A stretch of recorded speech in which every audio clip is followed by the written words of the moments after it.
I was called a Pengu, and let me tell you guys, I would wanna upload a full pics of mine, but I don't want to do that. I am a really, really bad guy. I really, every day I'm out, every day I'm at Pizza Hut, KFCs, and I don't let, I even have a girlfriend, let's just say. I am committed to a girl, alright, but everything has a limit. Let's start with a few couple of things. I asked Alim, I have a girl I want to marry. What is the probation and what is the problems, what are the problems in Islam about that?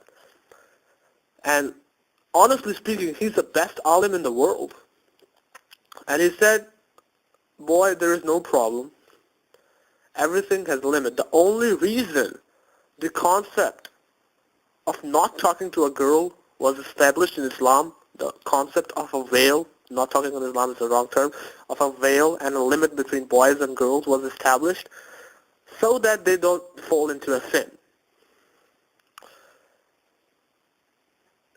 As long as you're fine, as long as you're in a limit, you love the girl, you just talk to her, you be like friends with her, but you don't touch her, you don't do stuff that is haram in Islam with her, you're fine. And it's been 2 years since I'm in a relationship, and my heart is content because I never touched her. I never, uh, I never did anything bad with her. I go to the movies with her, but I sit at a distance. I don't touch her. I don't, talk dirty with her. I mean, come on, man. If you want to do something, Islam doesn't bother you. All right, let's move on to another step. Music. Once again, I said about the girl example. I forgot to mention the extremist view. The extremists would kill you at sight if they see you with a girl, or if they see a girl with a guy. That is totally wrong as well. Both extremism and immorality is haram in Islam. That's a fact. That's a fact. I can challenge you that on that fact. I've asked a couple of alims. Secondly, let's talk about music. I have a sister. Let's just say she's the most rigid person I know in Islam. Um, and she is totally against music. And I love music. I like to listen a lot of songs, and I like to listen a lot of things on the internet and stuff. And by the way, I'm doing this in English because there are a lot of Muslims, Pakistani Muslims living in London and America and everywhere else in the world who might wanna hear this in a more appropriate language for them rather than in Urdu. Uh, so I'm sorry about that, but I mean, I hope everyone in Pakistan knows English, so it's not going to be a problem. And she hated music, and I love it, and I was pretty confused. I mean, uh, I didn't know why they call it haram, or so I just asked another alim, and let me quote his exact answer to you guys. I mean, I have it here on the computer. The alim replied. Uh, that the forbidden music is that music which is liable to be played in the gatherings of moral depravity and immorality. The crucial line in music being haram is that it has to be commensurate with the gatherings of moral depravity.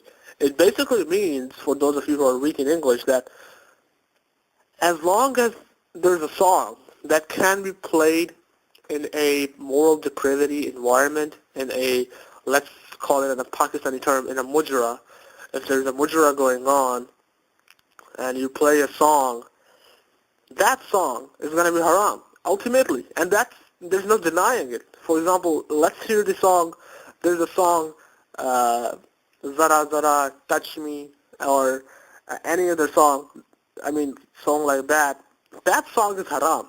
And there's no problem in that. But let's just say the majority of the songs are not like that. And another fact, I asked another person about this, and he said these type of songs, the ones that are haram, they are allowed to be played in a on a wedding or on a function or on a stuff. But on regular basis, when you're listening to music, then avoid such songs. But let me tell you secretly, I sometimes listen to those songs. I mean, I can't help it. But as I said, I'm not a good Muslim. But here I'm talking about things that are more greater than music. So moving on. So there was a girl who was a friend of mine. I consider her a sister.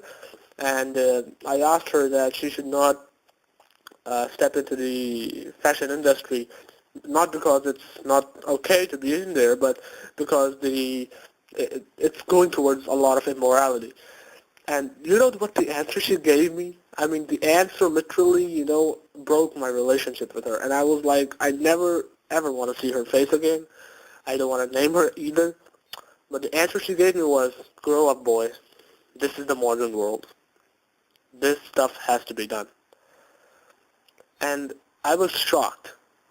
And I thought to myself, if wearing jeans or if wearing such stuff, if this is being grown up, then I was better off as a kindergarten student. I mean, I was completely disappointed. I mean, such things are going on in Pakistan right now. I have no idea where to begin. The girls, they wear jeans, tight shirts. Heck, there was one, I can name her. There's no problem in that.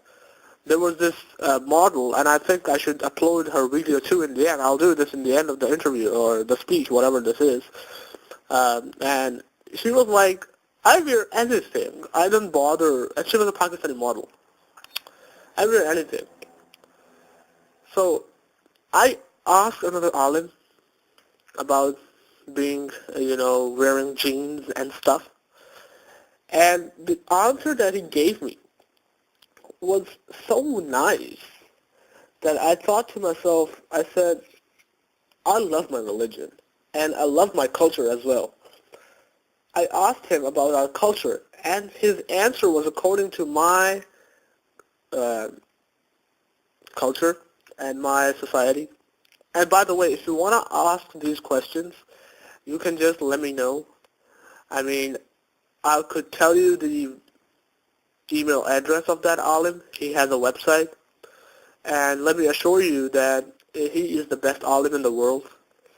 Actually, I'm talking about the person who stopped the war in Iraq, in Najaf. His name is Ayatollah Sistani. He is an alim too, and he replies your answers as well. You can also email Dr. Zakir Naik. You can also email Dr. Israr Ahmed. You can also email, the one that I email is Ayatollah Yusuf Sinai. There are a lot of people who give you online answers and they reply your emails. So I asked him about the veil and the jeans that girls wear nowadays, and his answer was the concept of hijab was introduced because there was a danger that the men and the women may fall into sin. It is a good practice to wear hijab, but if your society is continuously changing, if it's continuously changing and you wear hijab and you're considered to be a backward Muslim, in your society, he said, it's okay to wear, at least cover yourself. That's the best thing you can do. At least cover yourself. If you don't want to wear a hijab, don't do it. Just take a dupatta, take a veil, cover your chest, right? So cover your body fully. Don't wear tight clothes. If you don't want a hijab, if you don't want to cover your head, that's fine, but at least cover your stuff. And I think the answer makes sense to me. The reason is, if you look at the society nowadays, there are three groups of girls. One, the totally extremist one, the one that is wearing a hijab. Two, the moderate ones, the ones with the shalwar kameez and the dupatta, and third, the ones that are immoral with the jeans and the tight shirts. Okay? And I think the attention nowadays the attention always is towards the extreme or to the extremes on both sides. And the attention nowadays is towards the girls with the jeans and the girls towards the hijab. And that's the basic point of Islam. I mean, if you are wearing a hijab, that's the best thing in the world. I mean, I don't like it, but it's the best thing in the world. You can't deny it. A girl wearing a hijab, there's no question about it that she's going to be rewarded in heaven. But there's no question about it as well that the girl wearing a jeans, unless God sees something in her that I don't know, I'm talking about a general girl, she is going to be punished. And the girl with the moderate dress, she is the best thing for me in my culture right now. I don't deny it. You can enjoy life, but in a decent way. I know wearing hijab is bad for the girls nowadays. They think it's bad for their image and whatever, and don't deny it. If a girl is watching this video and she's like, no, you're not right, I don't mind wearing a hijab, please don't consider yourself. I know girls around me who literally said this to my face when I told them, what about hijab? Their face totally changed. And they said, I don't want to wear that. I mean, I'm not just talking about girls. Girls try to be, in Pakistan, boys as well. They're losing their morality. They don't know what they're doing. Every day you see them on the streets doing stuff that, I mean, it's okay to have fun, but what are you doing with your lives, guys? What are you doing on the Imam Alam Road and Lahore? What are you doing sitting on the cafes, drinking shisha? Is that the only thing left in the world? You can do it sometimes, but why every day? Don't make a habit of it. I do shisha. I did it 3 times. I did 3 to 4 times when I was coming to Pakistan to America. But there's a limit. Please. What are you doing? This is our culture. This is our Islam. I don't know what you guys are doing. Really.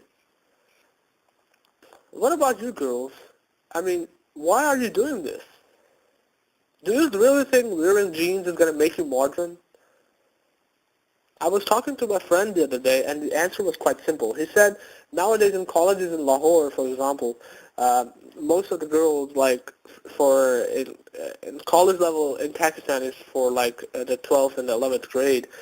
Most of the girls, I mean, statistically speaking, the girls before 11th and 12th grades are not that kind of wearing jeans type. But the girls after that, they are pretty much, the ones that wear jeans and stuff.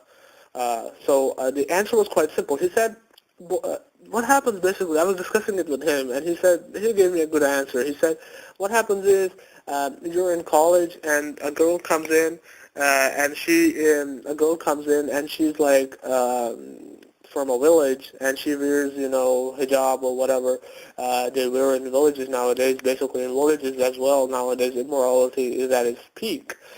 But I asked him, and he said, girl comes to college and they are considered a paindu. The girls in the colleges, city girls are like looking down on the girls from the villages, and to improve their image, they start to, go towards dressing that, makes them look a little bit modern, and they do stuff that make them look modern. And this, I mean, he called it a disease. I mean, I call it a disease as well. This disease in them goes in them, and it develops in them, and it keeps them developing. And these are the girls, when they grow up and they go to universities in Lahore or any other city in Pakistan, they're completely changed, and it's not their fault, but their mindset is so changed. Their mindset is of this sort. If you ask them, don't do it, they're gonna say, grow up. If you tell them you're looking bad, I mean,